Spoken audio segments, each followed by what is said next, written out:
Bonsoir et bienvenue pour ce troisième et dernier plateau de Mediapart Live consacré au mouvement Nous Toutes et à un appel. Je marche le 24 avec Nous Toutes. 250 personnalités ont signé cet appel que vous pouvez retrouver dans le club, dans les blogs de Mediapart, avec un mot qui revient tout au long de ce texte, une phrase « Nous ne voulons plus » de ces violences, une phrase qui est martelée donc tout au long de ce texte. Et on va parler de cette initiative avec trois invités et Lénaïque Bredoux qui m'accompagne, qui traite notamment de ces questions-là dans la rédaction de Mediapart. Avec nous pour en parler, Isabelle Brouet, vous êtes réalisatrice, réaliste sans doute, mais avant tout réalisatrice et scénariste. Marie Servetti, vous êtes militante féministe, vous êtes directrice du centre FIT Une femme, un toit, qui est un centre d'accueil pour les victimes de violences. Et puis Marion Charpenel, vous êtes politiste à l'université de Rouen. Et vous avez travaillé sur le mouvement féministe lui-même, sur les mémoires du mouvement féministe et sur des questions liées. Alors, on va commencer peut-être avec vous, Isabelle Brouet, qui avait donc apporté votre signature à ce manifeste. Première question toute simple, voilà, comment avez-vous été approché et pourquoi avez-vous décidé de soutenir ce texte-là en particulier ? Alors, je ne sais pas si j'ai été approchée. Je suis depuis le tout début, en fait, parce que voilà, je suis du mouvement féministe, donc je l'ai vu arriver et j'ai évidemment signé. La question ne s'est même pas posée, quoi. C'était quoi votre autre question ? Sur les raisons du soutien à ce texte-là et à l'initiative de la marche du 24, c'est plutôt ça, sur la cause féministe, on s'en doute bien. Parce que ça fait des années que je fais ça et que je suis hyper contente qu'enfin il y ait quelque chose qui bouge, que depuis un an, enfin... on en parle de ces violences sexistes et sexuelles et c'est essentiel pour moi. C'est vraiment un combat de nombreuses années pour moi, quoi. Oui. Alors, Marie Servetti, vous faites partie aussi des personnes qui ont lancé cet appel. Peut-être vous pouvez nous en dire plus sur sa genèse, sur la manière dont il s'est construit. On a quand même une diversité, on va beaucoup en parler dans la première partie de cette émission. Il y a une grande diversité de signatures. Absolument. Donc la genèse, c'est quoi ? C'est au départ, je ne sais pas si vous vous en souvenez, on avait créé un groupe qui s'appelait le groupe F et qui avait pour ambition de former les citoyens et les citoyennes sur les violences en se disant plus nous serons nombreux et nombreuses à savoir repérer une femme victime de violence, à savoir quoi lui dire et savoir aussi où l'orienter, et plus nous allons permettre de baisser le seuil de tolérance de ces violences. Bon, c'était pas mal, le groupe F, on a fait pas mal de trucs vraiment bien.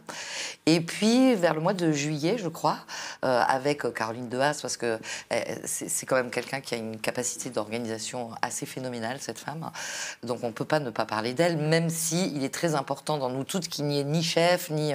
c'est vraiment un mouvement citoyen. On a été en lien avec elle pour préparer ce Voilà, plateau. c'est ça. Donc, c'est impossible de ne pas parler d'elle.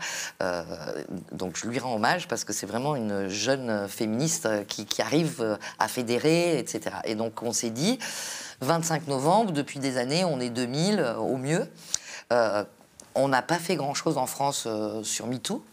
On ne nous a pas trop vus, dans la rue en tout cas.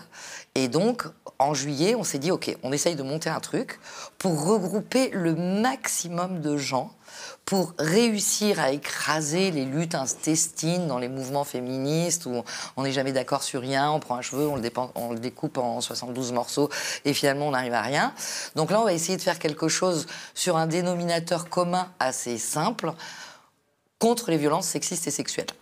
Et on s'est dit en septembre, si on a 2000 personnes qui sont volontaires pour commencer à s'animer un peu dans toute la France, on lance le truc et en septembre, on était, je crois, 3000 dans toute la France, avec des femmes comme vous qui disaient ouais, ras-le-bol, quoi. Donc moi, je signe, moi, je viens. Et ça a pris tout de suite une ampleur incroyable parce que je crois qu'aujourd'hui, il y a pas loin de 200 000 personnes si on prend les gens qui ont signé. D'ailleurs, les gens qui nous écoutent peuvent encore dire qu'elles vont venir ou qu'ils vont venir sur change.org. Noustoutes.org. Hein. Exactement. Même une adresse noustoutes.org. Noustoutes.org, voilà. Donc là, je crois qu'on est pas loin de 120 000 et sur Facebook, on doit être à pas loin de 50 000 personnes. Donc on n'est pas loin de 200 000 personnes qui disent moi j'y vais, quoi. Donc après, est-ce qu'ils viendront physiquement? Je l'espère. En tout cas, si ce n'est pas physiquement, clairement, on a réussi à créer un mouvement. Et je crois que ce qui a plu aussi, c'est que c'est un mouvement citoyen. Parce que d'habitude, le 25 novembre, on l'organise beaucoup avec des associations. Enfin bon, voilà. Donc là aussi, le fait que ça s'adresse au plus grand nombre, je crois que c'est ça aussi qui a créé cet engouement et cette envie de se dire, allez, moi aussi, j'y vais, quoi. Juste une petite question pour qu'on se rende compte. Donc le 25 novembre, c'est la journée internationale de lutte contre les violences faites aux femmes. Juste pour qu'on se rende compte, d'habitude, tous les ans, il y a une manifestation d'organiser, c'est pas nouveau. Il y a des rassemblements, plus exactement, ou des petites manifestations. Juste pour que les gens qui nous regardent se rendent compte de la différence de mobilisation. Combien, à peu près, il y a de personnes dans un défilé parisien du 25 novembre? Je prends l'exemple que de Paris. Depuis des années, ouais, on est 2000, les 3000 quand vraiment c'est un événement formidable, quoi. Et on n'arrive pas à mobiliser, mais encore une fois, parce que je pense qu'aujourd'hui, les citoyens, les citoyennes, ils n'ont plus envie d'être trop pris dans des choses bien organisées, qui sont un peu institutionnalisées, exactement. Là, le fait, encore une fois, que nous toutes, c'est nous toutes, nous tous aussi. Mais il y a aussi des hommes signataires, il faut absolument, il y a aussi des hommes signataires. Et eux aussi, je pense qu'ils se sont reconnus dans oui, je pense qu'il y a autant de... Enfin, moi, les jeunes hommes que je connais, par exemple, c'est insupportable pour eux, par exemple. Donc, il y a aussi un niveau de conscientisation qui a clairement augmenté. Et le fait qu'on soit un mouvement citoyen et que ce ne soit pas telle chapelle ou telle chapelle, eh ben, ça a permis, j'en suis vraiment sûre, on verra samedi. J'en profite, puisque j'ai la parole, pour dire que samedi, c'est à 14h à Opéra. Paris, parce qu'il y a des défilés dans plein de villes de France. Et qu'en effet, sur noustoutes.org, on a une carte de toute la France avec les points de rassemblement ou de manifestation. Et alors, juste pour prolonger un tout petit peu le questionnement, vous disiez, voilà, on a essayé de faire un truc à la fois plus horizontal, plus ouvert, et aussi en évitant les cheveux coupés en quatre. Il se trouve qu'il n'y a pas que des cheveux coupés en quatre dans les débats du mouvement féministe, il y a aussi des vrais clivages qui traversent les organisations.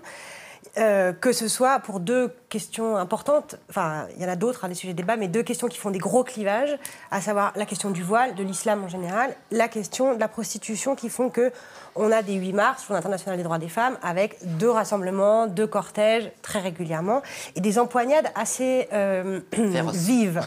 Voilà.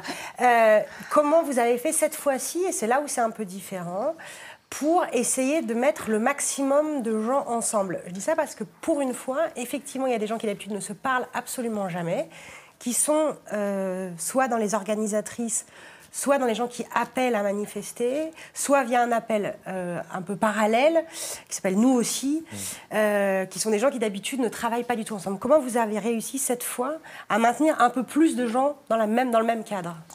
Alors, on pourrait nous critiquer parce qu'on est parti sur le plus petit dénominateur commun. Violences sexistes et sexuelles. Je pense que les gens qui sont pour la réglementation de la prostitution, c'est quand même évident qu'une grande majorité de personnes qui se prostituent sont victimes de violences. Moi, je travaille dans un centre d'hébergement avec des jeunes femmes. Depuis janvier à juin, j'ai fait des petites statistiques.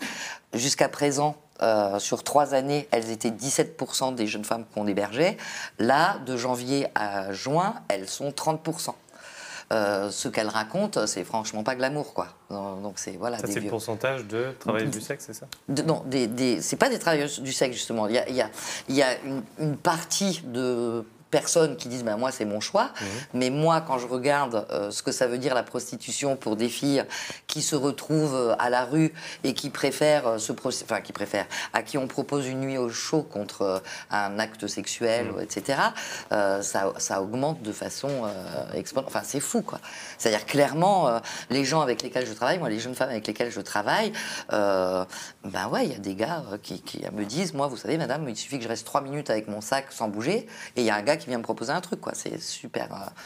Donc, c'est vraiment pas glamour. C'est la pipe à 5 €, c'est une pipe contre un sandwich. C'est franchement pas glamour. Donc, je pense que les gens qui aussi ne sont pas abolitionnistes peuvent difficilement dire non, c'est pas vrai, jamais les prostituées sont victimes de violences. Donc ça, c'est déjà un acquis. Sur le voile, c'est pareil, on est des gens, moi je travaille avec des jeunes femmes qui sont victimes de violences, je me vois mal leur dire ah, vous pensez à un voile?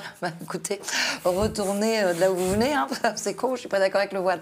Bon, ça n'a aucun sens. Donc on voit bien que lorsqu'on travaille avec les gens, qu'on les connaît, il n'y a pas de problème majeur. Il y a à un moment donné, des jeunes femmes qui signent une tribune en disant « nous aussi », parce que nous aussi, non seulement on est victime de sexisme et de violences sexuelles, mais en plus on est victime de racisme. Et je vois pas bien comment, là aussi, on pourrait dire « bah non, pas du tout, en fait, on est pareil, quoi. Que tu sois noire, blanche, voilée ou pas, on est traité de la même façon. » Non. Donc là-dessus, on a vraiment réussi à s'entendre. Alors, pas avec toutes les associations, soyons honnêtes, il y a aussi des associations qui ont fait des tribunes en disant voilà pourquoi on ne marchera pas. D'autres associations qui ont fait comme si nous toutes n'existaient pas et qui marcheront sans dire qu'elles marcheront avec nous toutes, mais elles seront quand même dans la manif. Bon, bref, tout ça est un peu compliqué. Et ce qui est terrifiant, c'est que le grand public ne comprend pas toutes ces choses un peu fines. Les gens, ils sont quand même. Voilà, les violences sexistes et sexuelles, c'est juste insupportable, quoi. Je ne pense pas que les gens soient contents de se dire une femme voilée a été violée, trop bien, bravo, bon, à part trois abrutis, mais sinon, on ne peut que s'allier autour de ces violences qui sont quand même phénoménales. Moi, je rappelle qu'en France, il y a à peu près 93 000 femmes victimes de viol chaque année. On peut difficilement faire le tri entre qui souffre le plus ou le moins et avec qui on va manifester ou pas. C'est un enjeu de société majeur aujourd'hui en termes de politique publique, en termes de santé publique. Donc il faut qu'on arrive à montrer qu'on ne supporte plus. Mais l'autre chose qu'on voulait montrer aussi, c'est que qui que nous soyons, ces violences concernent tout le monde. Enfin, majoritairement les femmes. C'est ça le message qu'on voulait envoyer, et que plus on est nombreuses, et ça rejoint un peu le groupe F, et notre idée, c'est comment on arrive à faire baisser le seuil de tolérance, puisqu'on sait qu'en France, quand même, on voit les débats qu'il y a eu il n'y a pas longtemps. Est-ce qu'on peut faire l'amour à une femme qui dort? Oui, non, voter, enfin bon, n'importe quoi. Oui, c'est dans l'émission de Cyril Hanouna qui avait ce exactement, genre de donc voilà, donc on voit bien que le seuil de tolérance en France vis-à-vis des violences sexuelles contre les femmes, il est vraiment à travailler. Et c'était ça aussi l'objectif de nous toutes. Marion Charpenel, quel est le regard de l'historienne sur ce mouvement par rapport à ce qu'on disait sur les divisions, sur les organisations? Est-ce que vous voyez quelque chose d'inédit dans ce qui se prépare là? Alors, d'inédit, pas complètement, puisque, en fait, cette question, par exemple, de l'articulation entre les différentes luttes, c'est-à-dire entre, par exemple, la lutte contre le sexisme et la lutte, par exemple, contre l'homophobie, ou la lutte contre le racisme, ou la lutte contre le validisme, eh bien, en fait, ça, c'est vrai que c'est des questions qui sont assez nouvelles, mais qui font écho à des questions qui se posaient dans les années 70. Par exemple, parmi les féministes les plus à gauche, se posait la question de l'articulation entre la lutte contre le sexisme et la lutte des classes. Et donc, en fait, il y a toujours eu au sein des mouvements féministes des tensions, des discussions autour de cette articulation des différentes luttes entre elles, et sur la façon dont on devait soit prioriser certaines luttes, soit articuler, par exemple, lutte contre le sexisme et lutte contre le racisme. Donc, en fait, c'est pas vraiment inédit, c'est juste que ça s'est complexifié parce qu'aujourd'hui, on prête attention à une pluralité de critères qui sont sujets à discrimination ou à inégalité. Donc, ça s'est complexifié, mais c'est vrai que c'est des tensions et des discussions qu'on retrouvait déjà dans les années 1970 dans le mouvement féministe. Et sur la place du thème lui-même des violences sexuelles, parce qu'il y a plein d'objets de lutte dans le combat féministe. Est-ce que ce thème-là est un peu nouveau, enfin pas nouveau évidemment, mais est-ce que le mettre en avant de cette façon est un peu nouveau dans le mouvement féministe? Alors, la question du viol, par exemple, c'est une question qui s'est posée très tôt dans le mouvement féministe. La question des violences conjugales, c'est aussi une question qui s'est posée très tôt dans le mouvement féministe. Même la question du viol conjugal s'est aussi posée dès les années 1970, finalement, où il était discuté cette idée d'un devoir conjugal qui impliquerait que des femmes doivent se soumettre sexuellement à leur conjoint. Donc en fait, c'est des questions qui ont interrogé et qui ont été très présentes. Par contre, à ma connaissance, c'est vrai qu'une très grande manifestation de l'ampleur qu'elle aura samedi, parce que je pense qu'elle mobilisera, j'espère.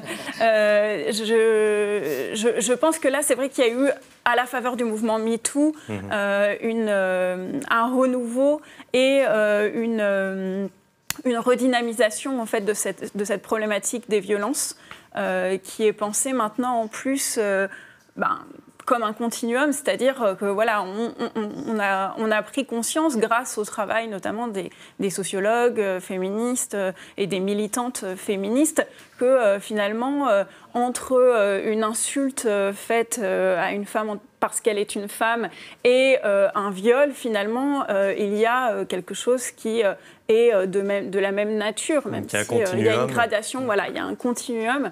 Et donc, voilà, ça explique aussi que beaucoup de femmes se sentent concernées par cette question, parce qu'en fait, même si vous n'avez pas été victime de viol, beaucoup de femmes, je n'ai pas les chiffres en tête, mais ont été au moins confrontées à des insultes sexistes et du coup perçoivent au travers de cette confrontation ce que peut être aussi une agression sexuelle et un viol. Donc voilà, je pense que c'est aussi une raison pour laquelle ça mobilise largement. Lénaïque Bredoux. Et à l'inverse, comment vous expliquez que justement ce continuum de violence soit aussi minoritaire dans le débat public français? C'est-à-dire dire ça, ce que vous venez de dire là à l'instant, fait bondir plein d'observateurs, plein d'éditorialistes qu'on entend beaucoup dans les médias. Encore là, ces dernières semaines avec l'anniversaire de MeToo, que le mot féminicide soit limite un gros mot dans le débat public et qu'on semble du coup aussi en retard sur ces questions de violences sexuelles et sexistes. Je pense que déjà, beaucoup des personnes qui sont en situation de tenir des discours sur les violences dans les médias, dans la sphère politique, sont des hommes, que beaucoup d'entre eux peuvent avoir des pratiques violentes, parfois sans s'en rendre vraiment compte, mais en tout cas, voilà, qui, grâce à MeToo aussi, ont pris conscience parfois de certains, du caractère anormal de certains de leurs comportements, et probablement qu'en fait, l'idée que leur comportement participe d'un continuum qui va jusqu'au viol, ça les dérange. Mais voilà, probablement qu'il y a des difficultés à admettre ça de la part des personnes qui sont par ailleurs auteurs de certaines violences. Mais bon, voilà, c'est comme ça que j'explique, mais je ne sais pas, c'est peut-être un peu... Ouais. Juste, Isabelle Brouet, cette difficulté à admettre ce continuum de violence, ou en tout cas d'être l'auteur ou le complice de violences sexuelles et sexistes, vous qui travaillez dans le cinéma, qui est un milieu qui a été beaucoup mis en lumière par MeToo, puisque c'est aussi parti de là, avec l'affaire Weinstein aux États-Unis. Comment vous voyez cette difficulté de votre propre milieu à affronter cette question ? Parce que je pense qu'il est très, très, très concerné et qu'on en est tous et toutes totalement conscients, ou pas. Mais je pense que toutes les femmes, en tout cas, ou toutes les personnes en situation de subir ces violences sont évidemment conscientes de ça et l'ont complètement intériorisé. Ça fait partie du milieu. « Oh chérie, comme tu es belle, oh viens, je vais te toucher par-ci, viens, je te fais un petit bisou avant que tu entres en scène, et une main au cul par-ci. » C'est du constant, en fait. Et ça fait partie de ce truc, de ce milieu-là, en fait. Et donc, du coup, je pense qu'on l'a complètement intériorisé, autant d'un côté que de l'autre. Voilà, donc moi, ça ne m'a pas surprise une seule seconde, ce qui est sorti aux États-Unis. Ça ne m'a pas tellement non plus surprise que ça ne sorte pas en France, alors que c'est juste une évidence que... voilà, pour moi, je pense que la grande majorité... des comédiennes et des comédiens, sans doute, peut-être même aussi, jeunes, en tout cas, et en situation de passer des castings, sont passés par là, quoi. Mais en même temps, il y a un paradoxe. Si je peux... Comment vous expliquez qu'aux États-Unis, il y a quand même une parole qui s'est en partie... alors, libérées, je déteste utiliser cette expression. Je viens de le faire moi-même, mais c'est pas grave. Elles ont pris la parole. On les a entendues, en tout cas. En tout cas, qu'il y ait une audience plus grande et que ça ait permis, malgré tout, en tout cas, une médiatisation plus grande, y compris dans le milieu du cinéma, qui est aussi un milieu économiquement, dont dépendent beaucoup d'emplois, avec des budgets très importants, donc un enjeu économique fort. Comment vous expliquez quand même, en France, on n'est pas eu cette effervescence-là, alors que je ne pense pas que ce soit forcément plus difficile qu'aux États-Unis. Ou peut-être, est-ce le cas? Je ne sais pas, je suis ni historienne ni sociologue, je peux juste observer ça. Tout à l'heure, vous venez de dire, ça ne m'étonne pas qu'en France, ça ait mis tant de temps. Et je me souviens, en discutant avec vous avant de préparer cette émission, vous m'avez dit, mais en fait, cette notion de consentement, moi, je la travaille, y compris dans mes films, depuis des années, bien avant MeToo. Et là, on en parle, oui, parce qu'il y a l'anniversaire de MeToo, c'est tout récent, mais c'est une question que vous-même, vous travaillez, vous essayez de sensibiliser depuis des années. Très en retard. Enfin, pour moi, en France, on a au moins 10 ans de retard. Voilà, mais quel genre de résistance vous avez rencontré? Je pense que c'est les réticences qui sont dans toute la société française. Donc probablement, il se passe la même chose dans le cinéma vis-à-vis de ces violences-là. Le travail du consentement, quand on regarde ce qui se passe dans les pays anglo-saxons, quand il se passe ce qu'on voit au Québec, au Canada, aux États-Unis, en Australie, dans tous les pays plus dits du Nord, ou évidemment dans le nord de l'Europe, le travail sur le consentement, et on a vraiment réellement 10 ans de retard. C'est-à-dire que moi, j'utilise aujourd'hui des outils qui nous arrivent des pays anglo-saxons. Il y a des livres, il y a des articles. Si on lit l'anglais, on est tout de suite au courant de ces choses-là. En France, c'est des balbutiements. Moi, quand j'ai organisé une conférence ou des débats sur le consentement, je crois que c'est il y a à peu près 2 ans, c'était nouveau. En tout cas, dans les milieux où j'évolue. Et est-ce que depuis MeToo, vous sentez un changement par rapport à ça? Oui, parce que les gens savent de quoi on parle maintenant. Ouais. C'est-à-dire que le mot consentement, ça y est, on commence à en avoir entendu parler. Ça commence à être intégré. Et puis MeToo, effectivement, a fait que les gens ont entendu. Alors c'est vrai que, moi aussi, j'ai du mal à dire la libération. C'est juste que c'est la sensation d'être enfin entendu. Moi, j'ai fait un court-métrage qui était à la Quinzaine il y a... À la Quinzaine des réalisateurs. À la Quinzaine des réalisateurs et réalisatrices. J'aimerais bien que ça change de nom, en vrai. En 2000, qui parlait d'une agression sexuelle et des conséquences traumatiques d'une agression sexuelle. Bon, voilà.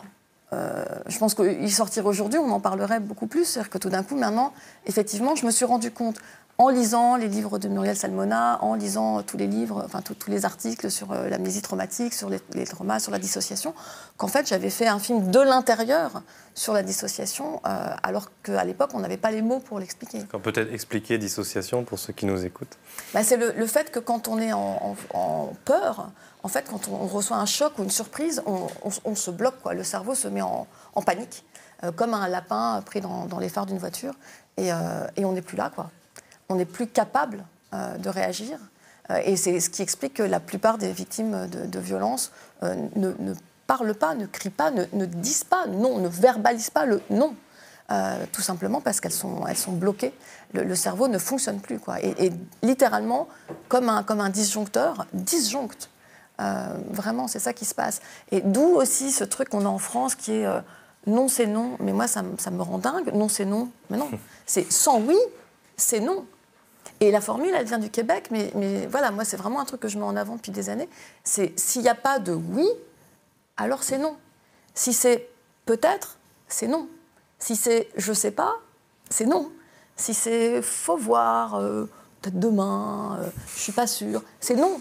S'il n'y a pas un oui franc et enthousiaste, et comme on dit, les Américains disent le fuck yes, s'il n'y a pas oui, oui, oui, alors c'est non. Et c'est vraiment ce truc-là, c'est vraiment l'approche différente qu'on a entre justement, et pour le coup, alors je ne suis pas une spécialiste du droit, hein, mais je viens de dire, ça tombe bien, la semaine dernière, En finir avec la culture du viol de Noémie Renard, que je trouve remarquable, où elle explique en fait, sur les travaux d'une juriste, la différence entre la loi au Canada et la loi en France. Et de ce que j'en ai compris, la loi au Canada se base sur que l'agresseur doit faire la preuve qu'il a vraiment cherché à demander de l'assentiment. Et c'est dans l'autre sens, c'est-à-dire qu'on se place, c'est pas à la victime de faire la preuve qu'elle s'est débattue, parce que dans les la plupart des cas, elle ne se débat pas et elle n'est même pas en état de dire non. C'est à l'agresseur de faire la preuve qu'il a demandé le consentement, ce qui est complètement inversé. On change de point de vue, c'est comme au cinéma. C'est-à-dire qu'au lieu de se pointer du point de vue de l'agresseur, au Canada, on se place du point de vue de la victime. Vous allez être pourri sur les réseaux sociaux. Aïe, jusque-là, j'ai échappé. Non, parce qu'on a essayé ce débat il n'y a pas longtemps. Et effectivement, pour les gens, c'est antidémocrate, quoi. Moi, je suis plutôt favorable à ça. J'ai vu avec l'histoire de Tron. Comment elle s'appelle? Méadel, c'est ça? L'ancienne secrétaire d'État. En fait, il y a deux choses. Ouais. Georges Tron, donc l'ancien ministre qui était poursuivi pour viol aux assises, le verdict est tombé, il a bénéficié d'un relax, mais le parquet a fait appel, donc il y aura un nouveau procès.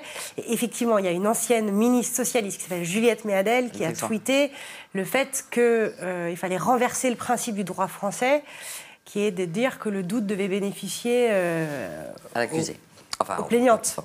Et plus à l'accusé. Alors que le principe du droit français, et pas que du droit français par ailleurs, c'est que le doute bénéficie à l'accusé. Ce qui n'est pas tout à fait la même chose que comment on définit un viol et la notion de contrainte. Parce que le fait que le doute bénéficie à l'accusé, est fait un principe fondamental du droit. Mais là, c'est sur la notion de contrainte, sur le viol, qui est un sujet maintes fois débattu par les associations féministes, sur faire évoluer la notion de contrainte dans le droit pénal français, qui est parfois jugée trop restrictive.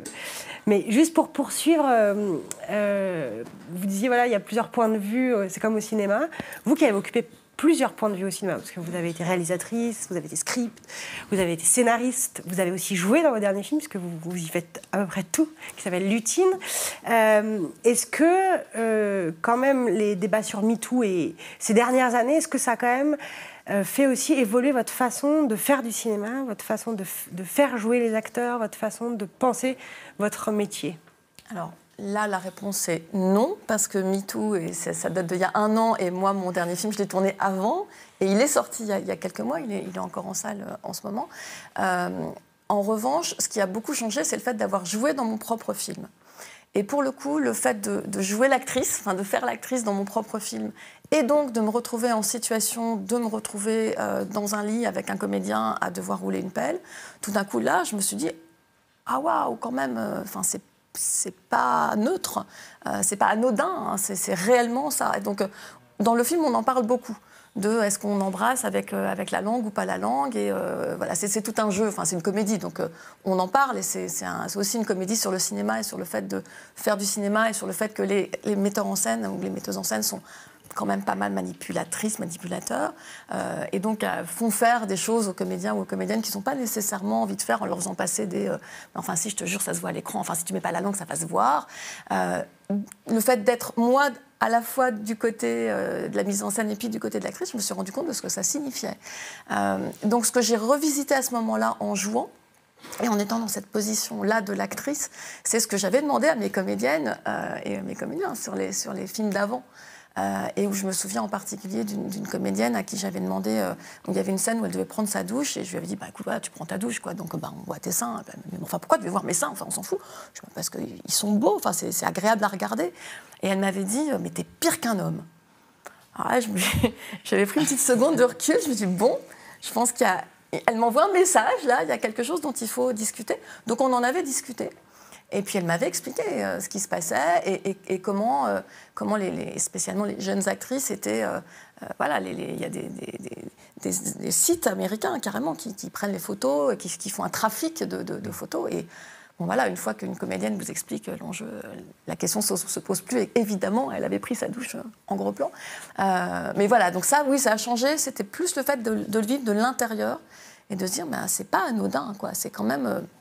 mon corps, c'est mon corps. Comme je disais au Québec dans les années 80, et bah, les acteurs, les actrices jouent avec leur corps. Et c'est pas rien, quoi. Peut-être, Marie Servetti, sur cette question du retard autour de laquelle on tourne beaucoup là, dans cette discussion. Évidemment, on ne peut pas échapper à l'actualité dont on vient de parler dans les plateaux qui ont précédé celui-là, qui est l'actualité des Gilets jaunes, puisque eux-mêmes appellent à des actions, des rassemblements le 24, donc le même jour. Donc il y a un peu cette percolation de deux actualités. Est-ce que vous craignez? Il peut même y avoir des tensions, hein, on a vu sur les réseaux sociaux des messages circulé. Est-ce que vous avez peur, du coup, qu'à cette occasion, il y ait une relégation du sujet de la violence faite aux femmes En fait, ça montrerait toujours la même chose, c'est-à-dire que à chaque fois qu'on a rendez-vous avec les violences faites aux femmes, il y a une actu vachement plus importante, quoi.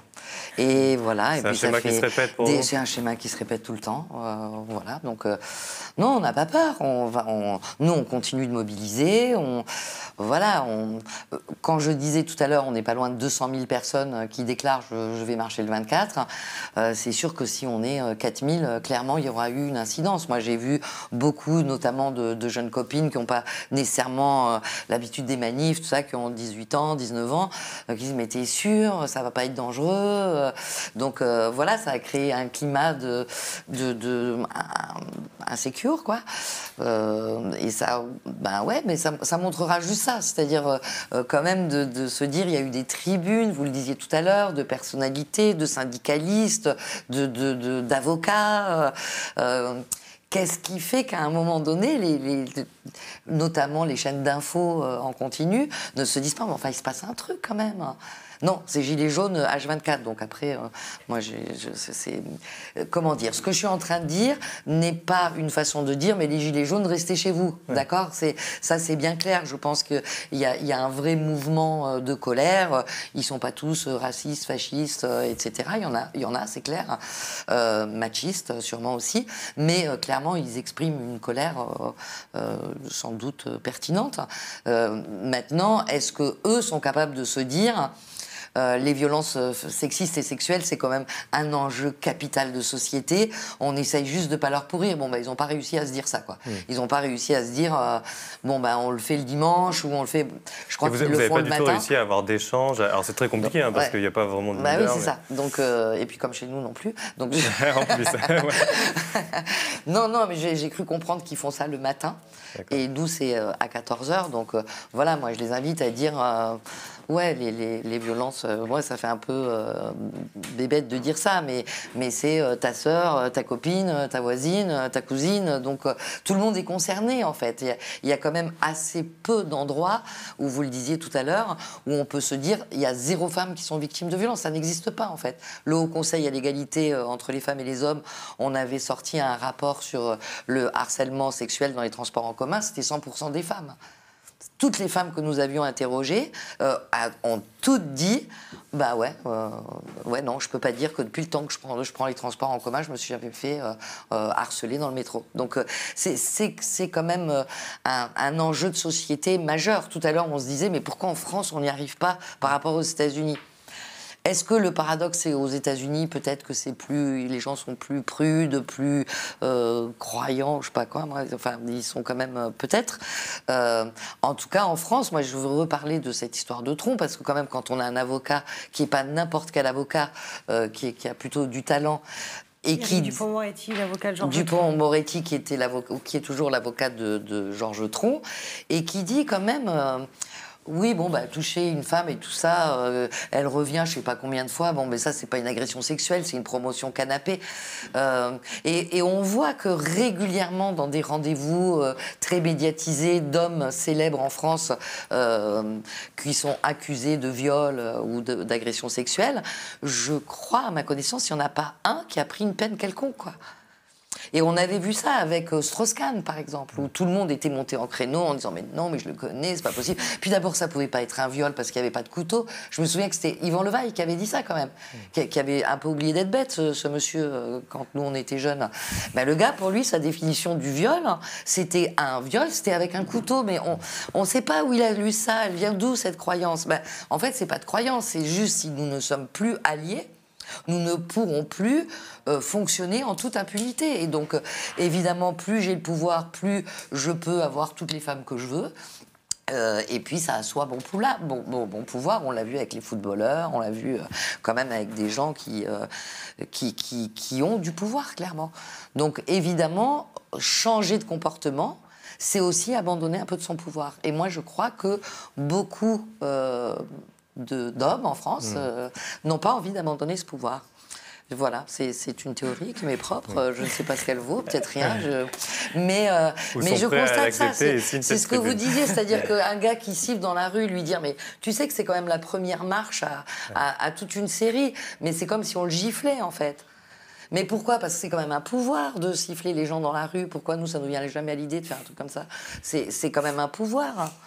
Alors c'est là que moi, je change de point de vue. C'est-à-dire qu'au lieu de l'accuser en disant « Est-ce que tu te rends compte de ce que tu fais ?»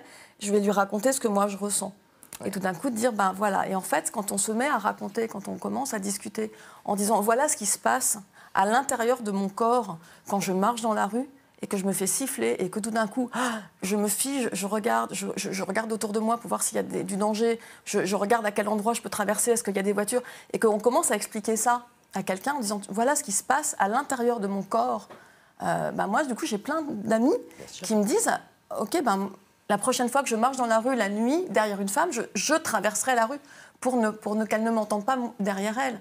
Et c'est ça vraiment, c'est un vrai travail de pédagogie, en fait, d'expliquer... de ne pas forcément stigmatiser, mais de dire, mais on voit ce qui se passe, et ce qu'on voit aussi, tous les problèmes de harcèlement à l'école, parce que le harcèlement sexiste, ça commence, et sexuel, ça commence à la primaire, voire même à la maternelle. Et les enjeux, c'est vraiment quand on se met à expliquer aux enfants qu'en fait, c'est pas drôle, quoi. Et que non, c'est pas rien. Et que non, mettre une main aux fesses, c'est pas anodin, et même quand on a 8 ans, et qu'en fait, à un moment donné, ils se disent, bon, en fait, elle rigole, donc elle rigole peut-être pour faire partie du groupe, peut-être pour être acceptée, pour pas passer pour la pain-bêche. Mais en vrai, si tu lui demandes vraiment ce qu'elle ressent, est-ce que tu crois vraiment qu'elle va rigoler? Et quand les enfants en parlent entre eux, et que les petites filles qui ont été victimes disent, non, en fait, ça me fait vraiment super pas rire, quoi. Là, tout d'un coup, ils entendent autre chose. Ça me paraît... Enfin, c'est un travail de pédagogie. Et pour moi, l'éducation au consentement commence dès le plus jeune âge. Et c'est vraiment... Moi, mon combat, c'est de remplacer la culture du viol, qui est la culture dans laquelle on vit, par la culture du consentement. Et demander aux gens, est-ce que tu en as envie? Parce que ça peut être bien de se faire mettre une main aux fesses si on en a envie. Mais si on n'en a pas envie, c'est bien aussi de pouvoir dire non. Marion Charpenay. C'est juste pour rebondir sur cette question du consentement, parce qu'il y a une militante féministe qui s'appelle Florence Moreno, qui a travaillé beaucoup sur le langage et qui a écrit des très beaux livres là-dessus. Et justement, elle dit quelque chose que je trouve très intéressant. Elle dit, en fait, il faut qu'on sorte aussi de cette question du consentement, parce qu'en fait, il ne faut pas qu'une femme soit consentante, il faut qu'elle soit désirante. Et donc, elle dit, voilà, ça devrait être... plutôt le désir, plutôt que le consentement qu'on attend des femmes, c'est-à-dire que finalement, un rapport sexuel, un rapport amoureux, soit la rencontre de deux désirs et pas une demande et quelqu'un qui consent. Parce que pour l'instant, tout dans la pornographie, dans l'érotisme, dans l'imaginaire littéraire, cinématographique sur la sexualité, présente la sexualité comme la conquête du masculin sur le féminin. Et en fait, c'est ça aussi qu'il faut réussir à rééquilibrer, je pense. Et parler de désir et de désir réciproque, je suis absolument d'accord, évidemment. Juste, Marion Charpenay, quand Isabelle Brouet disait il faut faire de la pédagogie, vous rappeliez, vous, tout à l'heure, que la question du viol était déjà posée dans les années 70, du viol conjugal, qu'il y a eu beaucoup d'évolutions législatives depuis. Comment vous expliquez qu'on en soit quand même encore là à dire il faut faire la pédagogie de ce qu'on ressent, de dire que les violences sexistes et sexuelles, c'est des violences. Voilà. Comment vous expliquez ça?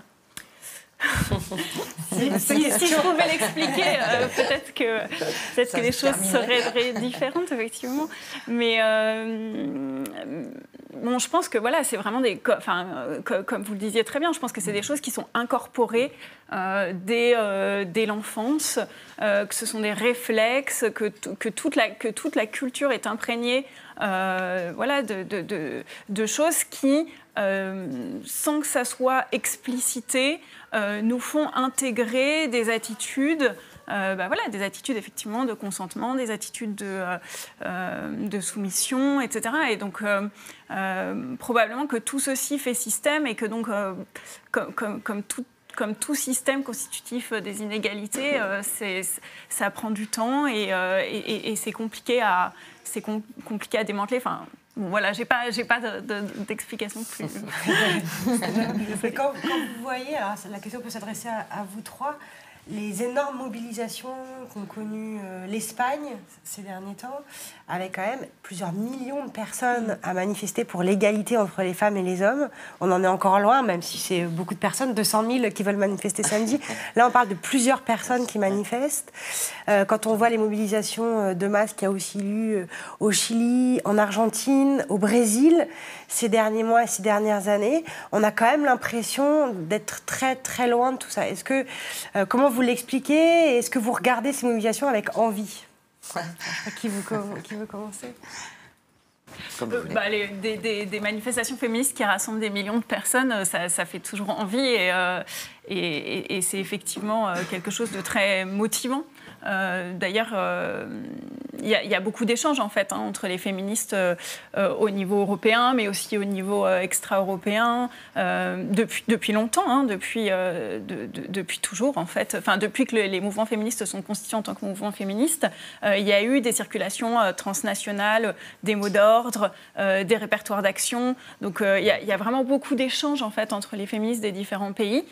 C'est vrai, par contre, que pour des raisons qui sont liées, qui sont des raisons à la fois sociales, historiques, eh bien, ça va être plutôt une thématique qui va cristalliser les luttes dans un pays. Donc en France, bien sûr, la lutte pour l'avortement, pour la libéralisation de l'avortement, ça a été la grande thématique rassembleuse dans les années 70. C'est vrai qu'en Espagne ou dans les pays d'Amérique latine, la question des violences cristallise beaucoup. C'est compliqué après de savoir pourquoi est-ce que ce sujet-là mobilise davantage dans un pays plutôt qu'un autre. Je pense que c'est vraiment tout un tas de facteurs qu'il faudrait prendre en compte pour l'expliquer. Ouais, mais puis moi, je crois qu'il y a quelque chose qui est très fort en France. C'est d'abord ce que vous dites, c'est-à-dire que les conquêtes, on y est allé, on a plein de droits, l'avortement, la contraception, enfin vraiment beaucoup de droits.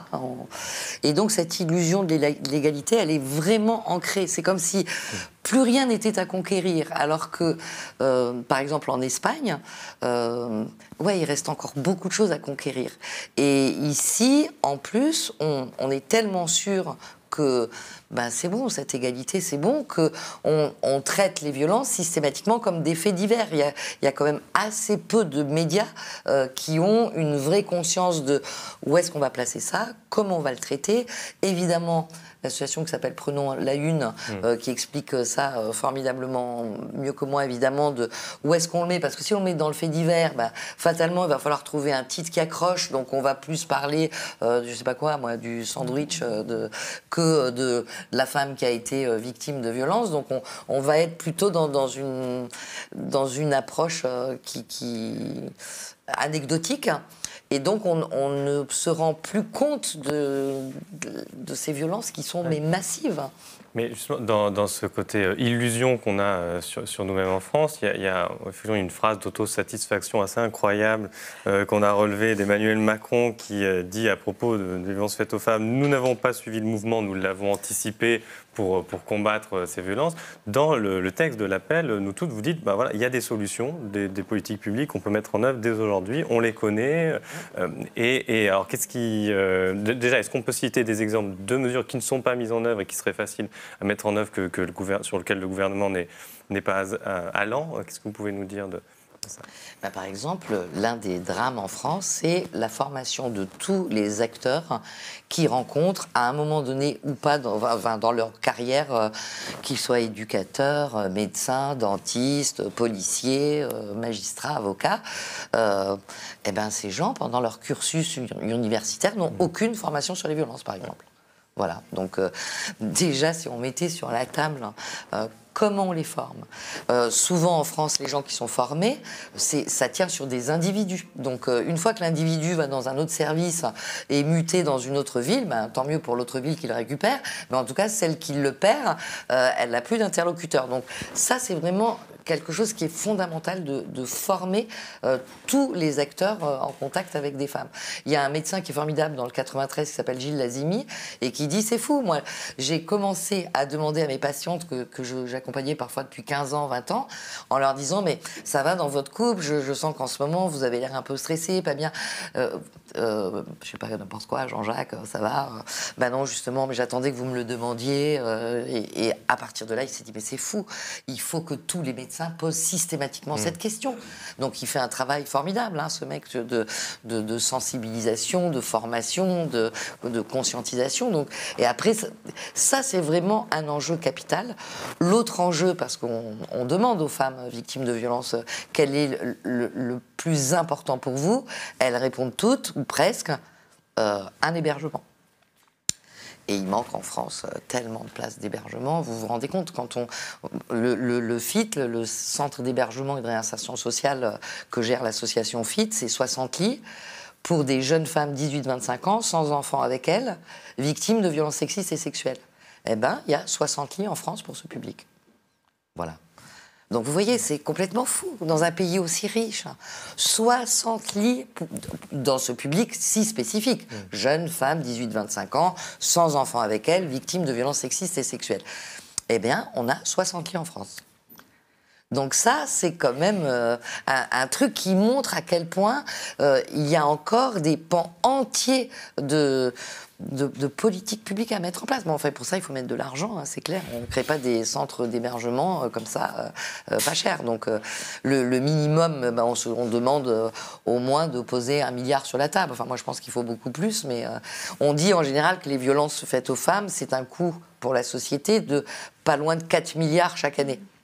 Donc si on commençait à se dire tout ça c'est de l'investissement et au lieu de continuer de laisser les gens ou les femmes être battues chez elles, violées chez elles par un oncle, un cousin, leur père ou je sais pas qui, eh ben on ferait beaucoup d'économies en fait. Donc pour l'État, travailler sur les violences faites aux femmes, c'est un coût. Pour nous, clairement, c'est un investissement. Parce qu'une femme qui est victime de violence, ben, clairement qu'elle ne va pas bosser aussi sereinement que le collègue qui, lui, n'est pas victime de violence. Donc, c'est que dès qu'on tire le fil de la pelote, on voit bien que, du coup, on est disqualifié quand on est victime de violence dans tous les domaines. Et qu'on est beaucoup moins en capacité aussi pour dire « stop, arrête, non ».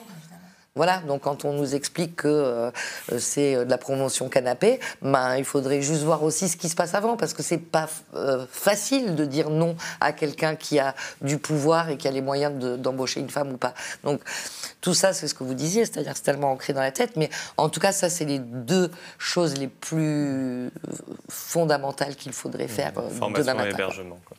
Ouais. Et puis vous disiez tout à l'heure, Isabelle Bourré, vous parliez de l'éducation dès le plus jeune âge à l'égalité entre les femmes et les hommes. Est-ce que, Marie Servetti, vous parliez de faire reculer le seuil de tolérance sur les violences sexuelles au début de l'émission. En fait, on tourne un peu autour de cette question depuis tout à l'heure. Isabelle Bourré, est-ce que est-ce que ça vous a donné de l'optimisme, de la confiance, vous qui avez travaillé sur ces sujets depuis longtemps, souvent, voilà, vous n'étiez pas très nombreuses à travailler là-dessus. Est-ce que ce qui se passe depuis un an, ce qui se passe pour la manifestation de samedi, vous donne aussi une énergie, vous redonne de l'énergie sur ces sujets? Carrément, ça bouge. C'est vraiment la sensation qu'on a. Et puis, alors, ne serait-ce que dans le cinéma, hein, ça bouge de partout. Il y a par exemple, il y a une commission qui s'appelle Le tunnel de la comédienne de 50 ans qui dit, voilà, c'est du travail aussi parce que c'est un problème de représentation. Il faut changer les représentations. Si je vous le fais en 2 minutes, c'est une femme sur 2 à plus de 50 ans en France. C'est 6% des rôles au cinéma. Donc voilà, c'est une femme sur 2, c'est un quart de la population majeure, et c'est 6% des rôles au cinéma. Ça veut dire que tout d'un coup, quand vous allez penser, il y a un rôle dans un scénario, il y a écrit un juge, et ben pourquoi on ne met pas une femme juge? Et pourquoi, si on met une femme, pourquoi on la met à 35 ans et pas au-delà de 50?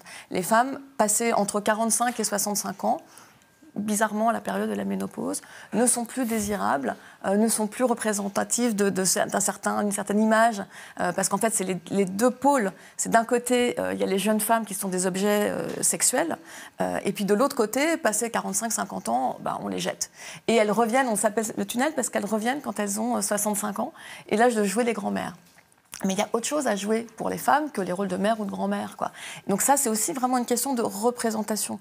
Et ça bouge aussi du côté des réalisatrices, parce que c'est la même chose de ce côté-là. Et en fait, comme tous les métiers, voilà, quel que soit, qu'on soit caissière, juge ou réalisatrice ou comédienne, d'abord, il y a moins de réalisatrices. Et, 1 sur 2, quand elles sortent des écoles, ce qui est mon cas, moi je sors de la Fémis, et un film sur 5 réalisé par une femme en France.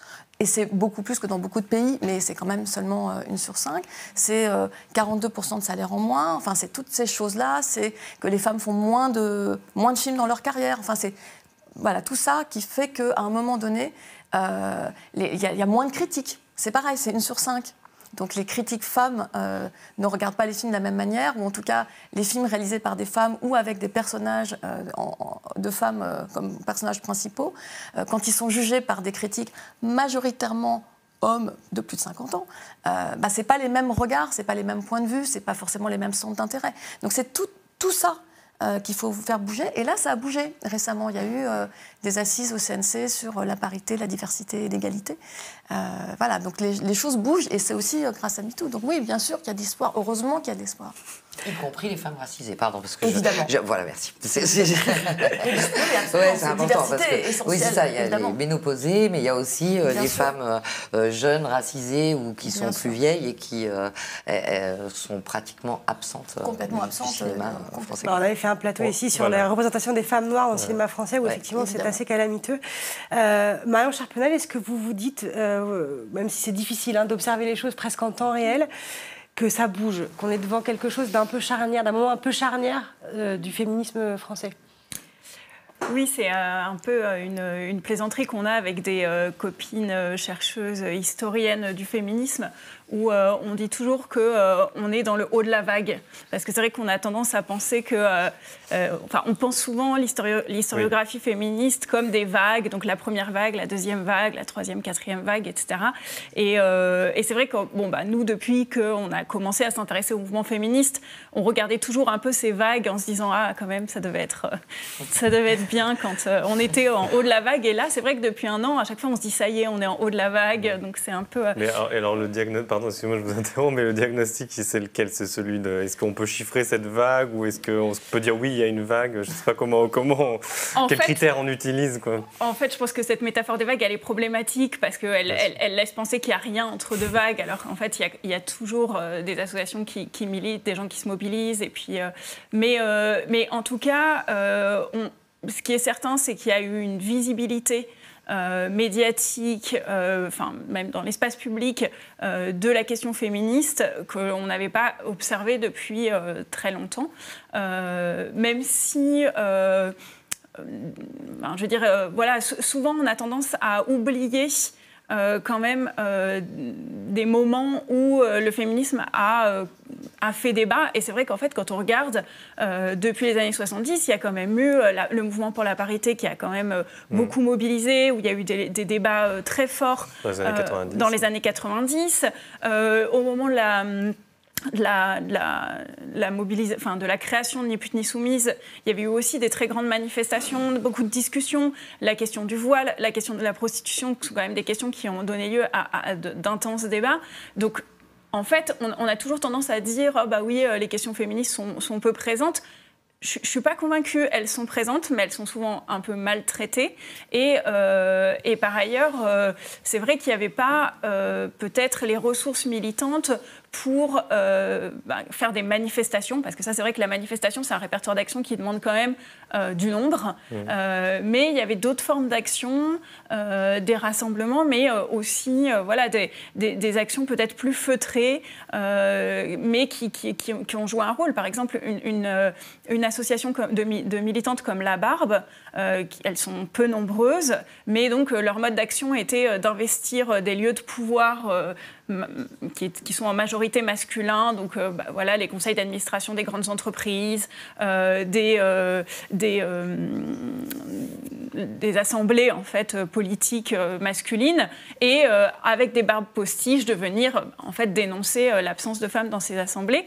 Et c'est vrai qu'en fait c'est des modes d'action qui étaient peut-être moins spectaculaires au sens où elles rassemblent moins de militantes, mais je pense qu'elles ont participé à faire avancer la cause, à poser la question, voilà, et à faire évoluer aussi les mentalités de ceux à qui elles s'adressent. Et je précise un peu ma question parce que quand on parle des vagues du féminisme, on les associe souvent à des types de revendications, donc les droits civiques, les droits à disposer de son corps, les droits à l'égalité économique. Est-ce que vous considérez que alors je ne sais pas s'il faut dire vague, mais dans la période dans laquelle on est, il y a un type de revendication particulier par rapport au passé? C'est vrai que MeToo a quand même cristallisé les revendications autour de la question des violences, en fait.